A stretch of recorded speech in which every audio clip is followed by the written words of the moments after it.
പാലക്കാട് ഉപതെരഞ്ഞെടുപ്പിലെ ജനവിധി അംഗീകരിക്കുകയാണ്. യഥാർത്ഥത്തിൽ യുഡിഎഫിന്റെയും രാഹുൽ മാങ്കൂട്ടത്തിന്റെയും വിജയമല്ല. ഈ വിജയം വർഗീയ രാഷ്ട്രീയത്തിന് കൂട്ടുപിടിച്ചുകൊണ്ടുള്ള വിജയമാണ്. രാഹുൽ മാങ്കൂട്ടത്തിന് ലീഡ് വന്ന സമയത്ത്, അതായത് വിജയിച്ചു എന്ന് പ്രഖ്യാപിക്കുന്നതിന് മുമ്പ് തന്നെ പാലക്കാടിന്റെ തെരുവുകളിൽ ആദ്യം ഇറങ്ങിയത് SDPIക്കാരായിരുന്നു. SDPI ആണ് ആദ്യം പ്രകടനത്തിന് നേതൃത്വം കൊടുത്തത്.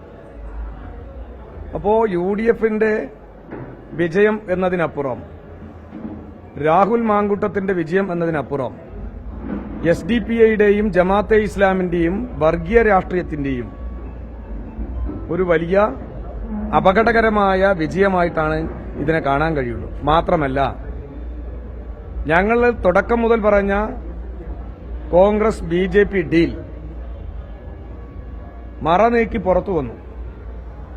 അതുകൊണ്ടാണ് മുനിസിപ്പാലിറ്റിയിൽ മാത്രം 7000-ലധികം വോട്ടുകൾ BJP മറിച്ചു കൊടുത്തത്. ഈ മണ്ഡലത്തിലാകെ 10,000-ലധികം വോട്ടുകളാണ് BJPയുടെ വോട്ടുകൾ UDFിലേക്ക് പോയിട്ടുള്ളത്. അതുകൊണ്ട് BJPയും കോൺഗ്രസിന്റെയും ഡീലിന്റെ ഭാഗമായി കിട്ടിയ വോട്ടും ഈ മണ്ഡലത്തിലെ SDPIയുടെയും ജമാഅത്തെ ഇസ്ലാമിന്റെയും വളരെ പരസ്യമായി UDFന് വേണ്ടി തെരഞ്ഞെടുപ്പ് പ്രവർത്തനം നടത്തി വർഗീയമായ പ്രചരണം നടത്തിക്കൊണ്ടുള്ള ഒരു വിജയമായിട്ട് UDFന്റെയും രാഹുൽ മാങ്കൂട്ടത്തിന്റെയും വിജയത്തെ കാണാൻ വേണ്ടി കഴിയുള്ളൂ. ഇതാണ് യഥാർത്ഥത്തിൽ ഈ മണ്ഡലത്തിൽ സംഭവിച്ചിട്ടുള്ളത്. അല്ലാതെ UDFന്റെ രാഷ്ട്രീയ മേൽക്കോയ്മയ്ക്കുള്ള രാഷ്ട്രീയ നിലപാടിനുള്ള വിജയമല്ല. അപ്പോൾ വർഗീയ രാഷ്ട്രീയത്തെ കൂട്ടുപിടിച്ച് ആ രാഷ്ട്രീയത്തിന്റെ വോട്ട് വാങ്ങി വിജയിച്ച ഒരു തെരഞ്ഞെടുപ്പാണ് UDFന്റെ ഈ തെരഞ്ഞെടുപ്പ്. യഥാർത്ഥത്തിൽ UDFന്റെ രാഷ്ട്രീയത്തിനുള്ള അംഗീകാരമല്ല.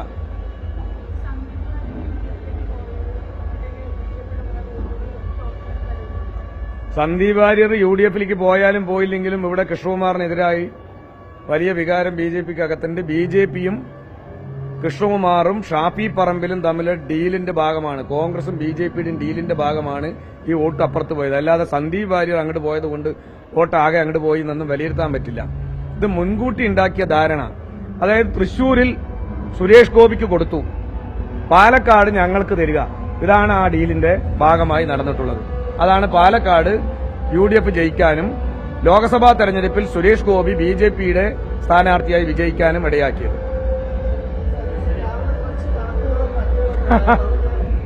അതൊക്കെ ആവിയായി പോയി എന്നാണോ പറയാൻ വരുന്നത്? ഞാനെന്തായാലും ഈ ബീറ്റ് കവർ ചെയ്യുന്ന പത്രക്കാരോട് നന്ദി പറയുകയാണ്. കാരണം LDF ബീറ്റ് കവർ ചെയ്യേണ്ടി വരുന്നത് കൊണ്ട് നിങ്ങൾക്ക് അവിടെ അപ്പുറത്ത് വിജയിച്ചവരുടെ ഏത് എന്ന് ഉള്ളതിന്റെ ആഹ്ലാദ പ്രകടനം കവർ ചെയ്യാതെ നമ്മളെ തന്നെ കവർ ചെയ്യേണ്ടി വന്നു. ക്ഷമ ചോദിക്കുകയാണ്. നമ്മൾ പറഞ്ഞ കണക്കുകൾ ജനങ്ങളിൽ, ഞാൻ പറഞ്ഞല്ലോ, ജനങ്ങളുടെ റെസ്പോൺസിൽ പ്രതീക്ഷ അർപ്പിച്ചാണ്. അത് തെറ്റിപ്പോയി എന്നുള്ളത് ഞാൻ അപ്പോഴും പറയുന്നുണ്ടായിരുന്നു, ഒരു ഡിസ്ക്ലെയിമർ പോലെ. ഇതൊക്കെ തെറ്റാം. ഇത് നമ്മളുടെ ഒരു ആത്മവിശ്വാസം ജനങ്ങളിൽ നിന്ന് മനസ്സിലാക്കുന്ന വസ്തുതകളാണ്. അപ്പോഴും നേരിയ ഒരു പ്രതീക്ഷയ്ക്ക് വകയുണ്ട് എന്ന് തന്നെയാണ് മനസ്സിലാക്കുന്നത്. 9ാമത്തെ വോട്ടർ മെഷീനിൽ 9ാമത്തെ ക്രമമായിട്ടും ചിഹ്നം ഒരു സ്വതന്ത്ര ചിഹ്നം സ്റ്റെതസ്കോപ്പ് ആയിരുന്നിട്ടും 1500ഓളം വോട്ടുകൾ കഴിഞ്ഞ നിയമസഭയിൽ നിന്ന് കൂട്ടാൻ സാധിച്ചു. കഴിഞ്ഞ ലോക്സഭയിൽ നിന്ന് നോക്കുകയാണെങ്കിൽ 2000-ലേറെ വോട്ടുകൾ കൂട്ടാൻ സാധിച്ചു എന്നൊക്കെ പറയുന്നത് ഇടതുപക്ഷ ജനാധിപത്യ മുന്നണിയുടെ പ്രവർത്തകർ, അവർ ഈ 5 ആഴ്ചക്കാലം നടത്തിയ ഒരു പ്രവർത്തനമുണ്ട്.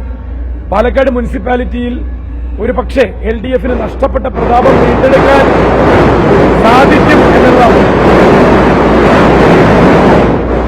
സാധിക്കും എന്നുള്ള തരത്തിലേക്ക് അതിനെ കൊണ്ടുവരാൻ ശ്രമിച്ചു. പക്ഷെ മുനിസിപ്പാലിറ്റിയിൽ വലിയ വോട്ട് വർധന ഉണ്ടായില്ല. അതിനുള്ള പ്രധാന കാരണം നിഷ്പക്ഷമായി ചിന്തിച്ചു വരേണ്ടുന്ന വോട്ടുകളെ രാഷ്ട്രീയമായി കച്ചവടം ചെയ്തു എന്നിപ്പോ ജില്ലാ സെക്രട്ടറി പറഞ്ഞതിനെ അടിവരയിടുന്ന രീതിയിലാണ് ആ കണക്കുകൾ മനസ്സിലാവുന്നത്. BJP അറിഞ്ഞുകൊണ്ട് തന്നെ കോൺഗ്രസിനെ സഹായിക്കാൻ ഒരു രക്ഷകനായി അവതരിച്ചു എന്നുള്ളത് തന്നെയാണ് ഇവിടുത്തെ യാഥാർത്ഥ്യം. ആ യാഥാർത്ഥ്യം ജനങ്ങളുടെ മാൻഡേറ്റിനെ മറികടക്കുന്ന രീതിയിലുള്ളതായി എന്നുള്ളതും, അപ്പോഴും CPM എന്നുള്ള രീതിയിൽ, LDF എന്നുള്ള രീതിയിൽ വോട്ട് കൂട്ടാൻ സാധിക്കണമായിരുന്നു എന്നുള്ള ആ ഒരു വിമർശനം നമ്മൾ സ്വയം ഏറ്റെടുക്കുന്നുണ്ട്. എങ്കിൽ പോലും നേരത്തെ സൂചിപ്പിച്ച പോലെ ഇവിടെ ആരാണ് UDFന്റെ താരപ്രചാരകരായി മാറിയത്, എന്ത് പറഞ്ഞാണ് താരപ്രചാര വേല നടന്നത് എന്ന് ആലോചിക്കുമ്പോൾ തരം താണ വർഗീയതയിലേക്ക് അത് വഴിവിട്ടുപോയി എന്നുള്ളത് വളരെ നിരാശാജനകമായ കാര്യമാണ്. SDPI എന്ന് പറയുന്ന ഒരു രാഷ്ട്രീയ സംഘടനയാണെങ്കിൽ പോലും അതിന്റെ മേൽവിലാസം എത്രത്തോളം വർഗീയവൽക്കരിക്കപ്പെട്ട ഒരു സംഘടനയുടെ സ്വഭാവമാണ് കാണിക്കുന്നതെന്ന് നമുക്കൊക്കെ അറിയാം. UDFന്റെ വിജയത്തിന്, UDF പ്രവർത്തകരുടെ ആഹ്ലാദ പ്രകടനത്തിന് മുന്നേ SDPI നടത്തിയത് എനിക്ക് തോന്നുന്നു ഇനി വരാനുള്ള ദിവസങ്ങളിൽ ഒരു പരസ്യമായി UDFലേക്ക് പ്രവേശിക്കാൻ തന്നെ SDPI പോലുള്ള സംഘടനകളെ ക്ഷണിക്കാൻ തന്നെ സാധ്യതയുണ്ട് എന്നുള്ളതൊക്കെയാണ്. ഇനി ജനങ്ങളുടെ കണ്ണിൽ പൊടിയിട്ടുകൊണ്ട് ഒരുപക്ഷെ അതിന് ശ്രമിച്ചില്ലെങ്കിൽ പോലും എന്താണ് കേരളത്തിൽ നടക്കുന്നത് എന്ന് കേരളത്തിലെ സാമാന്യ ജനം ഈ തെരഞ്ഞെടുപ്പ് വിജയത്തിലൂടെ കൂടുതൽ വ്യക്തമായി മനസ്സിലാക്കുകയാണ്. അവിടെ ജനങ്ങളുടെ വിധിയെഴുത്തിൽ നമുക്ക് പ്രതീക്ഷയുണ്ടായിരുന്നു.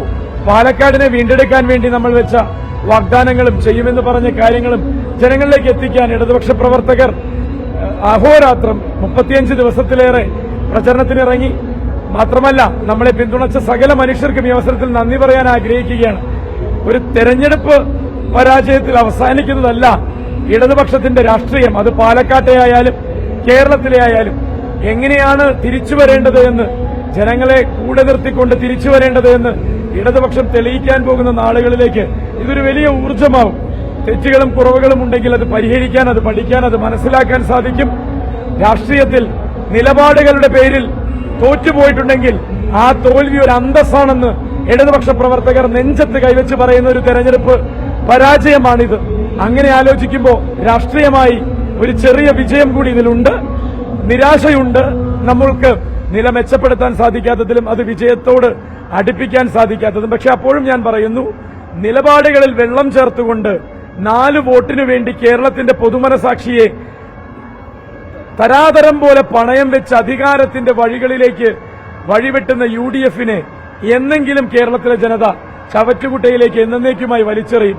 ഇവിടെ ഒരു ചെറിയ രീതിയിൽ നമുക്ക് തിരിച്ചടി ഏറ്റുവെങ്കിൽ പോലും ആ തിരിച്ചടി ഒരു കരുത്താക്കി മാറ്റി LDFന്റെ പ്രവർത്തകർ പാലക്കാട്, പ്രത്യേകിച്ച് പാലക്കാട് മുനിസിപ്പാലിറ്റിയിലും പിരായിരിയിലും അടക്കം വലിയ രീതിയിൽ ജനസമ്പർക്കത്തിലൂടെ തന്നെ തിരിച്ചുവരവിനുള്ള കൂടിയാലോചനകൾ, പാർട്ടിയുടെ ഏരിയ സമ്മേളനങ്ങൾ ഇനി തുടങ്ങാൻ പോകാൻ നിർത്തിവെച്ചിരിക്കുകയായിരുന്നു. നോക്കൂ, ഞങ്ങളുടെ മുമ്പിൽ വലിയൊരു അവസരമാണ്. ഏരിയ സമ്മേളനങ്ങളും ജില്ലാ സമ്മേളനം വരുമ്പോൾ എനിക്ക് ഉറപ്പുണ്ട്, ഞാൻ സെക്രട്ടറിയോട് സംസാരിക്കുന്ന വിഷയം അതായിരുന്നു, കൃത്യമായി ഓരോ പ്രദേശത്തിനും എങ്ങനെയാണ് ഇടതുപക്ഷത്തെ കൂടുതൽ ജനകീയവൽക്കരിക്കുക എന്നുള്ളതിന്റെ ആ രീതി LDF പാലക്കാട് ജില്ലയിൽ ഈ ഒരു സീറ്റിൽ മാത്രമാണല്ലോ രാഷ്ട്രീയ മേൽക്കോയ്മ അവകാശപ്പെടാനില്ലാത്തത്. ബാക്കി 11 സീറ്റിലും LDFന് അതുണ്ട്. ഇവിടെയും അത് തിരിച്ചുപിടിക്കാനുള്ള കൃത്യമായ പ്ലാനിംഗ്, കൃത്യമായ മുന്നൊരുക്കം, അതിനുള്ളൊരു അവസരം, നമുക്ക് മുന്നൊരുക്കത്തിനുള്ള ഒരു അവസരം ഉണ്ടായില്ല എന്നുള്ളത് ഖേദപൂർവ്വം പറയുകയാണ്. ഞാൻ തന്നെയാണ് അതിനുള്ള വഴി അടച്ചതുമെന്ന് എനിക്ക് തോന്നുകയാണ്. ഒരുപക്ഷെ കൂടുതൽ ചിഹ്നത്തിൽ മത്സരിച്ചിരുന്നുവെങ്കിലോ, അല്ലെങ്കിൽ ഇടതുപക്ഷത്തിന്റെ ഒരു സ്ഥാനാർത്ഥിയെ തന്നെ ഞാൻ ഇറങ്ങി വന്ന സമയത്ത് തന്നെ പറഞ്ഞതും ഒറ്റക്കെട്ടായിട്ട് ഒരു ഫൈറ്റ് ചെയ്യാൻ ഒരു ഇടം മതി, സ്ഥാനാർത്ഥി ആരായാലും ജയിപ്പിക്കാൻ വേണ്ടിയുള്ള പോരാട്ടമാണ് എന്നാണ്. പക്ഷേ അത് ഇങ്ങനെയാകണം എന്നുള്ളത് കൂട്ടായ തീരുമാനമാണ്. ഇനി മറ്റു കാര്യങ്ങളിലേക്കുള്ള ചർച്ചകളും അതിന്റേതായിട്ടുള്ള വിലയിരുത്തലുകളും എല്ലാം, പ്രത്യേകിച്ച് മാത്തൂരും കണ്ണാടിയിലും ലീഡ് ചെയ്യാൻ പറ്റി. രണ്ട് പഞ്ചായത്തുകളിൽ ലീഡ് ചെയ്തു എന്നുള്ളത് നിസ്സാരമല്ല. ആ ലീഡ് നിസ്സാരമായി പോയി എന്നുള്ളത് നമ്മൾ അംഗീകരിക്കുന്നു. പക്ഷേ പിരായിരിയിലും മുനിസിപ്പാലിറ്റിയിലും വളരെ പുറകിലേക്ക് പോയി എന്നുള്ളതിനെ തിരിച്ചുപിടിക്കാവുന്നതേ ഉള്ളൂ എന്നുള്ളത് തന്നെയാണ്. കാരണം ജനങ്ങളുടെ പിന്തുണയാണ് തിരിച്ചുപിടിക്കേണ്ടത്, അവരുടെ മനസ്സിലെ സ്ഥാനമാണ്. അത് തിരിച്ചുപിടിക്കാൻ ഇടതുപക്ഷത്തിന്റെ രാഷ്ട്രീയ പ്രവർത്തകർ ഞാൻ പറയുന്നു, വർഗീയ പ്രവർത്തകരല്ല, അവസരവാദ പ്രവർത്തനമല്ല, പകരം രാഷ്ട്രീയം മാത്രം പറഞ്ഞ് നിലപാടിൽ മാത്രം ഉറച്ച് ഇടതുപക്ഷം പറയുന്ന കാര്യങ്ങളെ നെഞ്ചേറ്റുന്ന ഒരു ജനതയായി പാലക്കാടിനെ വീണ്ടെടുക്കാൻ ഈ തോൽവി ഒരു നിമിത്തമാകും എന്ന് മാത്രമേ പറയാനുള്ളൂ.